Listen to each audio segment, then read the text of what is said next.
जिस तरह से बांग्लादेश में सरकार की तख्तापलट के बाद वहाँ पर हिंदू समुदाय के जो देवी देवताओं के मंदिर हैं, उनके घर हैं, और उनके साथ जिस तरह से लगातार आगजनी की जा रही है, तोड़ फोड़ किया जा रहा है और कत्लेआम किया जा रहा है, इसको देख करके दिल विदृढ़ हो जाएगा। आपको बता दें कि आप यदि कोई भी न्यूज़ समाचार चैनल सुनते होंगे, देखते होंगे, तो आपको पता होगा। नहीं पता हो तो हम बता दें कि लगातार जिस तरह से बांग्लादेश में तख्तापलट के बाद वहाँ पर कट्टरपंथियों के द्वारा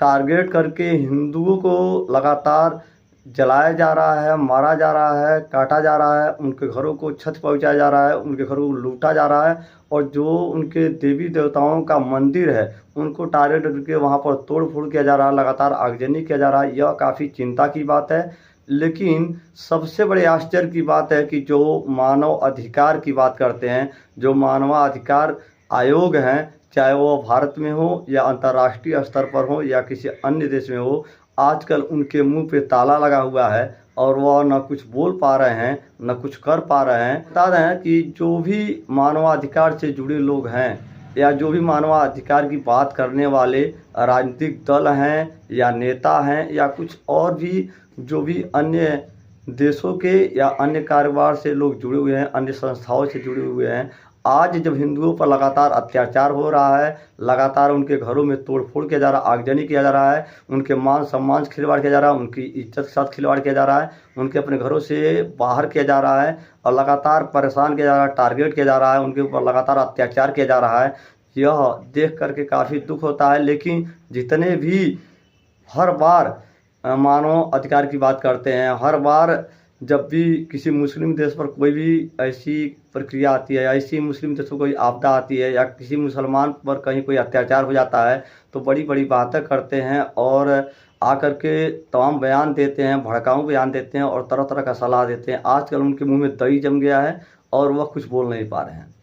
इसके पीछे जानना होगा, जब किसी मुस्लिम देश में या किसी अन्य देश में किसी धर्म या किसी समुदाय के साथ इस तरह घटना होती है, तो अन्य देश के लोग भी विरोध में उतारू जाते हैं, कार्रवाई की मांग करते हैं, प्रोटेस्ट करते हैं, आवाज़ उठाते हैं। लेकिन देखिए, एक बार जैसे ही बांग्लादेश में हिंदू को टारगेट किया जा रहा है, तो जितने भी दूसरे धर्म के लोग हैं, चाहे वह धर्म के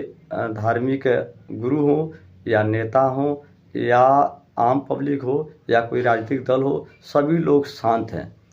क्योंकि जब हिंदू के साथ कोई घटना घटती है तो कोई नहीं बोलता है। यही घटना यदि किसी मुसलमान के साथ हुआ होता या मुस्लिम समुदाय के साथ किसी भी देश में हुआ होता, तो अब तक हाय तो मचाने वाले बहुत लोग होते और चारों तरफ हाहाकार होता और भारत में मतलब प्रोटेस्ट होता। क्योंकि यहाँ भी देखा जाता है कि जब किसी मुस्लिम देश में कोई भी घटना होती है तो तमाम ऐसे कट्टरपंथी, ऐसे कह सकते हैं कि मुसलमान हैं या मुस्लिम समुदाय के जो अपने आप को नेता बताते हैं, वो है कि वह दूसरे देशों का नाम लेते हैं, दूसरे देशों की चर्चा करते हैं, वहाँ के लोगों की बात करते हैं, वहाँ के लोगों के लिए भारत सरकार से अपील करते हैं और तरह तरह का प्रोटेस्ट करते हैं और